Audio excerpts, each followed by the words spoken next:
My name's Adam Shively, and I work with Samson Properties.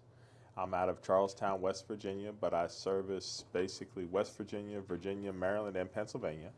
It's a four-state thing, everything within about an hour and a half from my home base in Charlestown. So I've been in real estate for about 20 plus years now, 22 wow. years. Yeah. Okay. Yeah. And now tell me a little bit about how you got started. I know you have some background with the educational system, and your family does as well. So if you want to get into that and let me know how you got into where you are today. Teachers breed teachers. I mean, that's the thing. So, my mom and dad were both educators growing up, and it was the easy path for me to know what I wanted to do. I wanted to get into education. I was going to be a teacher. I was going to be a vice principal. I was going to do what I needed to do there, and I was in education. I taught middle school and coached high school basketball for 4 years, and took a summer job because you can't afford to live on a teacher's salary, unfortunately. Took a summer job working for Ryan Homes in NVR and fell in love with it, and I worked out of model homes for a little while and just fell in love with the whole environment of sales, and kind of infusing the educational aspect into sales. And that's carried me through very successfully. And that was in 2002. And I'm an old guy, so even though I don't look it. But that was in 2002, and it's just been growing consistently ever since. There were some changes in that over the course of that 20 years. There were some changes and things that were moving and shaking a little bit. But I landed with Samson Properties in 2022. Okay. And now, how long have you been with them, and how did you select who you wanted to work with, or how you wanted to go about? That's a big story. So you want me to start back? Give me a little summary. Okay. Just a little summary of that. All right. So I started out with Keller Williams and Keller Williams Realty, and that was right after I got done with NVR Ryan Homes.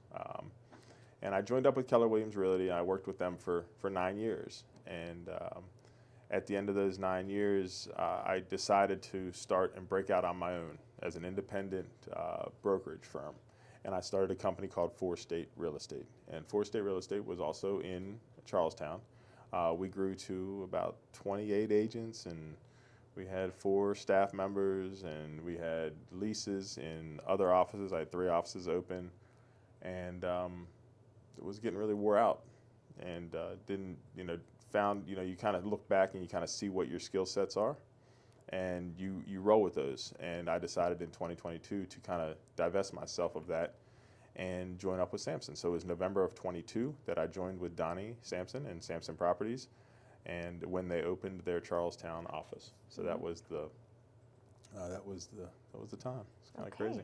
Cool. Thank you for sharing that. Sure. And now, if you could share with our listeners how that transition has been from being an educator to transitioning into a business owner, what the process has been like, and any advice that you would want listeners to be aware of or know. Yeah, lots of learning, man. It's constantly learning. I look at it as being an educator all the way through, because when you're in education and you're working with the kids and things, you're always bettering yourself.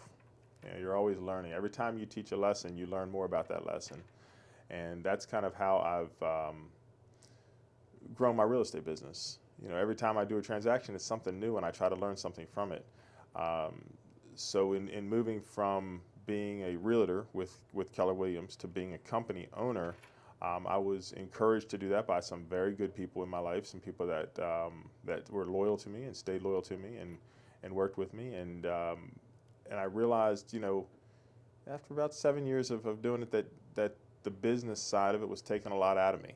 I like the teacher side of it. I like the being with the clients, and I like that side of it a lot better. So that led to me saying, look, I know what I'm good at. I know what I like to do. I know where I like to spend my time, and it's not doing office stuff. It was out in the field working with people. So I went back to where I started, and I'm so grateful to meet Donnie and Samson Properties. That was fantastic, and they've been kind of life changers for me, because it really took a lot of the stress and anxiety and all that and put it aside and let me focus on what I know that I'm good at. Yeah, that's awesome. Yeah. And I also want to go back to your teaching days. What did you teach? What kind of teacher? I taught middle school social studies. Nice. And, Okay. now, crazy. I started out teaching wood shop. Okay. Believe it or not, because they didn't have a social studies job for me. So I came out of Frostburg State University, and I taught wood shop for a couple years, and I bananaed my finger in a table saw, the whole thing. Oh yeah, it was crazy. I had no experience teaching wood shop. Oh my goodness. Yeah. So then it was social studies, which was my chosen field, and I was teaching in Montgomery County, Maryland. And I was the head basketball coach at Seneca Valley High School, and kind of moving down that road, and kind of thought that was where it was going to be. Yeah. And then things kind of start changing. You get married, you start thinking about kids, you start thinking about goals for your family and what you want to do, and how you want your family to be set up, and that led me down the road of real estate. Okay. Very cool. Very cool. Where do you see yourself in the next 5 years? Oh man. Is that too far ahead? It's pretty wild. My kids my family's everything. Like it's number one. That's what kind of led me down this path in the first place. Really was trying to find the income and the time to allow my wife to stay home with the kids and raise our kids. And I have 2 boys, and they're 19 and 20 right now, and turning 19 and 20 in a month. And it's just they're in college. So in 5 years, with 2 college guys, I doubt I'm going to be doing anything different. Okay. Yeah, that's good. It's good to know what you're going to be doing. Sure. I don't think that the retirement plans are that soon. So now I'm going to keep rolling. I love what I do, and I wake up every day, and it's in real estate. People in the general public don't really understand what it's really like. But you wake up unemployed every day. Yeah. And you really got to work for that job, and you got to really go out and find things and be creative and try to figure out what you're going to do to make that income 3 months down the road, 4 months down the road. So it's a challenge, and you have to have the right mindset for it. For me, it's being extremely ADHD and being able to kind of grab a bunch of balls that are in the air and bring them all together and get things done. But with the 5-year plan, I'll be right here. Okay. I'll be doing my thing. Hopefully, growing the business to this is the direction I'm going. I'm going out into Western Loudoun. I'm going out into the Virginia side of things, into the front row markets that I haven't really been a part of. So I've focused my business on the Maryland and West Virginia side of things, and there's a couple reasons for that. But that's kind of where I'm at. Those reasons, if you don't mind sharing? Sure. When you there's a couple laws that when you're the owner of the company in Virginia, you have to be a broker on the real estate side, and I'll never want to be the broker. That's not for me. Okay. That's more the business side of it. That's more making sure that all the agents that work for you are doing everything down the line right, and making sure they're making the right decisions. And look, if you're figuring me out yet, I need to worry about myself and get myself going down the right path every day. I can't worry about what 20, 30 people are doing out there. Yeah. So even when I owned 4 State Real Estate as the company, we hired a broker, and we had a broker for hire. Well, because we had that broker for hire, I could not be licensed in West Virginia as the owner, or I'm sorry, in Virginia as the owner. Okay. And that led to when I divested my interest in 4 State Real Estate, I was able to then go back and get my Virginia license again. Okay. Yeah. And you didn't need to be, a broker for? No, I'm not a broker. I'm a realtor. I'm a salesperson. Okay. Got it. Essentially now. Making that clear. Oh yeah. You don't need to be a broker to practice real estate. I mean, a broker oversees the actions of their agents. Got it. Okay. And what kind of resources did you use when you were transitioning from I know it's like kind of hand in hand to educating, because you're educating your clients, right? What resources did you use, or were there any good books? Did you have a mentor? I had some great people. So NVR Ryan Homes is a training organization first now, and so is Keller Williams. Okay, so Keller Williams and NVR, my 2 first big jumps into real estate, are both training organizations first. So the training you get from NVR in the new home side were just fantastic sales training skills. And I mean, they put you through a rigorous training environment. And so moving into real estate with Keller Williams, which is also, I think they call themselves a training organization that just happens to do real estate, it just continued that. So, mentors like Gary Keller and Mike Zrorik, who's a fantastic guy out of the Columbia office with Keller Williams, were big role models for me. And then, opening my company, I opened the company on the Keller Williams model, essentially, in terms of how you treat people and the way that you run your business. So it was pretty easy for me to transition after 9 years of drinking the juice, Yeah. per se. And then so as I've moved on to Samson, it's very similar. They still have a very heavy training side of things, which I love, and the difference is they're an extremely agent-friendly company. They treat us like gold. I mean, it's unreal. So the divesting of my own company and moving to Samson, as difficult as that could be, has been made a lot easier, just because of the way that Samson treats us. Yeah, So absolutely. it's awesome. It's like a big family. Yeah, that's great. Really I cool. love that you have like a good relationship and that they've been there for you and they're Oh yeah, treating you well. So without a doubt. that's amazing. That's Yeah. great to hear. Good for you.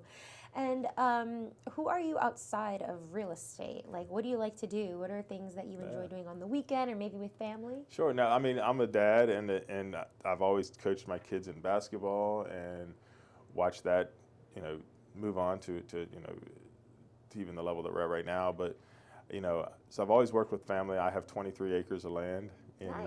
out in Shepherdstown, West Virginia, and that's one of my biggest hobbies is working. I love working in the field. I love mowing. I love tree trimming. You name it. Outside stuff is great. There's a 3-acre pond down there. We enjoy Nice. fishing and outdoor stuff. So, from kayaking to I know it sounds crazy, but yard work is it's a huge stress relief. I'm sure you get a lot of like physical Oh, yeah. activity out of you, It's fantastic, sweat, man. burning some calories. And you see a product at the end of the day. There you You go. get yourself. Yeah. So that's all stuff that I really enjoy. And then it just comes down to doing things that my family's doing. My kids and girlfriends and my wife and getting things. Keeping it moving really. Yeah. I have one son going to WVU next year. My other son attends Shepherd. He's a finance major. My Okay. son that's going to WVU is completely the opposite spectrum. He's a fisheries and wildlife major and wants Cool. to be he wants to make money with fish somehow. So we'll see how that goes, and That's we'll see. awesome. I know it's awesome. Good It's for him, two yeah. very different personalities, and but both doing their thing, and Yeah. excellent kids, super good kids, and good students, and and that I attribute a lot of that. I mean, in real estate, you work so much that having my wife at home and raising them has created some a really good house environment. So Perfect. I'd say outside of work, it's my family and my home, and that's where I'm at. I mean, I'm almost 50, so it's Okay. like I can't go out partying anymore and stuff. Right? No, I love that balance that you have right now with like work and Yeah. then the wife helping with the kids and then the kids going off to college. Like I like the little dynamic you got going on. Well, here. and that's something that's important for people that, when you, as you move up, or as people think you're moving up the ladder in business, and you're wanting to go out and create your own business and be the entrepreneur, and the balance does get lost, and it can get lost, and I think that's probably the biggest thing that I realized after owning a company for 7 years and doing that on a day-to-day basis. Sometimes you can lose yourself a little bit, and it can be difficult. And that's kind of that was one of the reasons why, I wanted to get back into just what I enjoy doing every day and kind of lessen my role a little bit. Yeah. But in lessening my role, it's better for my clients. Yeah. So Okay. I'm able to spend more time with them. So Wonderful. Yeah. Love that. Yeah. And could you give maybe our listeners who are maybe interested in learning something new from this podcast, maybe like 3 little tidbits or tips or anything new that's going on in the real estate world that you would want to educate them with? Man, have you heard? I have not. Okay. I'm not actively looking into that because Oh boy, it's Yeah. real estate today is it's pretty insane. So after COVID, inventories went way down, and I was sitting in a sales meeting with 20 plus agents, and we were during the COVID time. We had to be really careful with our sales meetings, right? So we would meet like maybe once a month in person, and we spread out all in the office. Remember those days where we had everybody had a mask and we were spread out trying to keep everybody. Did you cough? Did you sneeze? Yeah, oh my God. It was crazy. And so we were meeting one day, and I said, guys, we got to be super careful right now.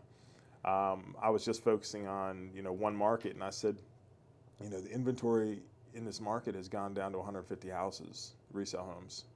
And I said, this is as we know, this is supposed to be 400 houses or so, and that's what it's been traditionally. And that is a healthy market. Mm-hmm. We're at 150 now. We got to be really careful and really watch this and stay on top of your game. Well, about a month after that, it was in the 70s, right? So inventory got smacked.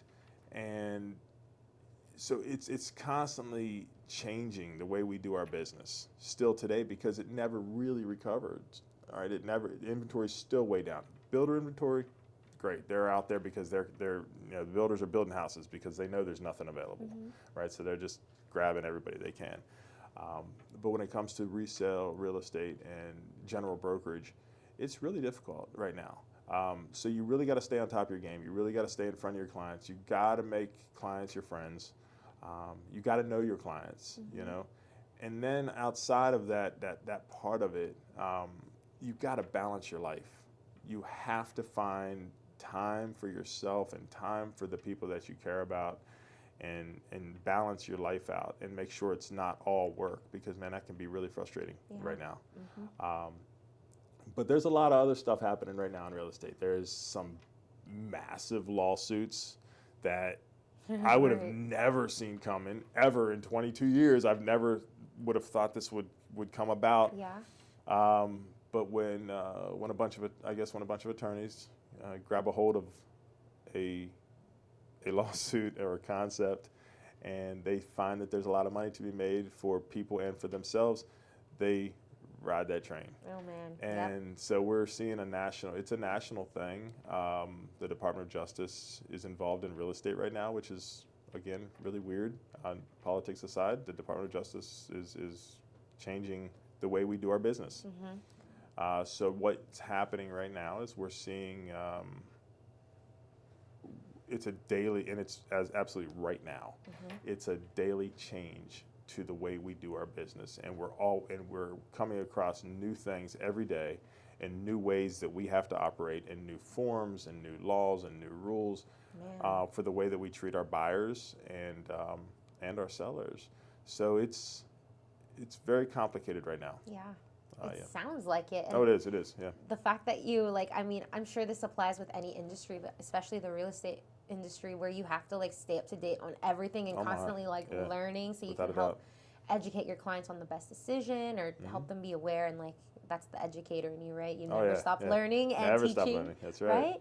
No, but that's so insane. You have to be on top of that, right? You got to be on top of it, and the public's very confused about it right now because of the people that read and people that study what's happening in the market. I mean, I've sat at kitchen tables recently where they say, so you don't mean I don't have to pay a buyer's agent anymore, which means I can discount my commission down to nothing and this and that.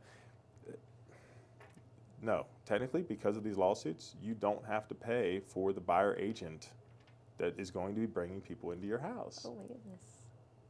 But why wouldn't you? You want to expose your house to the most people that you can. If a house, for instance, is $300,000 and a buyer's agent is half of the commission, right? So it's maybe, let's just say $300,000 equates to a $7,500 commission. Let's just say whatever. If you are making the buyer pay that now because of these lawsuits, which is the case, right? If the buyer can't afford it, they're just gonna have to pay less for your house, or they're gonna have to, they're gonna have to ask for help. It doesn't work. So the seller that is making the equity on their home, the reason they were paying for the last forever, since the late 80s, to buyer's agents, is because the buyers need to spend their money on buying the house, right? So it all works. And it's worked forever, and we are changing that now, and we have to educate our consumers now. So it becomes way more important to understand how to communicate this to the buyers and explain to them that, yes, we're going to ask for your commission to be paid for by the sellers. And when we sit with our sellers, we're going to tell them, look, it is in your best interest to offer it to the buyer's agents because they're the ones that are out there working. Look, the hardest job in the real estate industry is being a buyer's agent, by far. You're going out Saturday nights, Sundays, you're going around work schedules, you're going out on vacation days when everybody else is off. Yeah. You're working, right? You could write, there's clients that I have where I've written 10 contracts because we've been outbid on things because of the inventory shortfall. You know, the amount of money that people see at the end of the day, if you really break it down for a lot of these transactions, now don't get me wrong, there's some good ones, there's some fast ones, you know, but when you balance it out, it's not as insane as people think. Yes. You know, it's tough industry. It's definitely a tough industry, and I feel for a lot of the younger agents that are getting into it right now. If you can make it now, you can make it anytime. Whoa. That's the bottom line. Whoa. It's one of those times right now, right? If you can do it now, you're going to be just fine. Yeah. You know, but it's a tough time to get in. Yep. So, oh man, that's some good advice there for anybody who's listening, you know, and wants to know more about the real estate and what's going on. Like, this is great information. I wasn't aware of this. Yeah, you wouldn't believe how many times I want to get my license. And I'm like, all right, let me tell you what you got to do, and I'll give you I'll tell you what's up. But it's definitely something that people see because there is a low barrier of entry into real estate. You know, you don't necessarily have to be, you know, you don't have to have a master's degree. You don't have to have a bachelor's degree to get into real estate. You know, you can take your continuing ed classes, you can keep up your license and all that, but that's the easy part. Yes. Right. The hard part is actually getting out and finding the clients and getting people to trust you and making sure they know you. Building that reputation also being able to have that income, right? Oh yeah, yeah. And that's a big, that balancing act is tough, man. You know, so it took a little while, and but it's moving. I mean, I'm doing about $21 million in volume annually right now, and that's just me. I don't have a team right now. When I divested myself from four-state real estate, I wanted to find myself again. So that's what I'm doing right now, and good for you. Yeah, so it's kind of like a reset. Yeah, but at 50. We love a good reset. That's great. I'm happy for you that you are finding out more about yourself, finding out what you like, what you don't like, and just finding out new things about what you're willing to do and not, right? And just finding what you like. So I think that's awesome. Good for you. Thank you. And now for my final question. Before my final question, is there anything that you want to talk about that maybe I did not touch on? I just want to make sure while I have you here that I touch any key points that you would like to. No, I mean, I think you've hit out a lot. I mean, we've talked about a lot of different stuff, and overall, it's just, for me, if anybody has questions and things like that, I want them to reach out. I want people to let me know, even if it's if it's from getting into real estate to getting my house on the market to finding the right property on the commercial side, on the residential side, because I'm also certified in commercial. So the commercial side, the residential side, the land side. Look, if you want me to go out and show you beautiful properties out in Corridor H and Route 60, whatever, out in Hardy County, and you're going out to all the way out in the middle of nowhere, let's go. I mean, I love to spend my days out there. There's no cell service. And it's awesome, so nobody's able to hit me while I'm out there, and we can sit there and talk, and we can drive out through the countryside. So, it's all that stuff. Okay. But really, no, you've done a good job of hitting the main stuff. Yeah, I just want to make sure that you got to say what you wanted to say for the podcast, right? Yeah, that's it. Okay, so now my final question: if you could leave our audience with a message or maybe a mantra that you live by, it can be in regards to your industry, your life. Lawn mowing. Sure, I got anything. You. Right. What would you like to leave our listeners with? It's on my arm. What's on your arm? You got to be grateful. I was looking at it. Reminds me every day that it's my Be Grateful tattoo. Every day we wake up and there's a challenge and there's something new that we have to overcome, and there's something that we are going to be dealt over the course of a day, even if it's a small challenge or the biggest of challenges, right? You know, you wake up and all of a sudden your whole industry is being sued by the Department of Justice, right? And you're like, oh my God, get out of here. There's always something to be grateful for, right? Yeah. Always. And I try to teach my kids this all the time, that even in the toughest days when you wake up, you got to get up grateful, and you got to feel like there's something good for you on the other side of the day. You know, it's here, and sometimes you just got to dig a little harder to find it. You know, but feel those emotions. Don't deny yourself your emotions. Don't deny yourself, you know, feeling sad. Don't deny yourself feeling happy. Don't deny yourself feeling stressed or anxious, because those are all learning things. You know, don't deny emotions that come into your head. Work through them and keep them balanced, but be grateful every day. I love that. That's a really good one, because sometimes I find myself forgetting, and I'm sure other people who are listening are like, yeah, life ain't easy, right? I mean, and especially, you know, for the younger crowd too, it's a challenge, man. I mean, you're young people here. You know, it's a challenge to try to figure out what those next steps are and how to overcome certain things in life. But there's so much to be grateful for. I don't care where you are, any day, every morning, every night. So. Wow. Thank you so much for being on the podcast and for sharing that. That was Sure. a great ending note there. I loved it. Cool.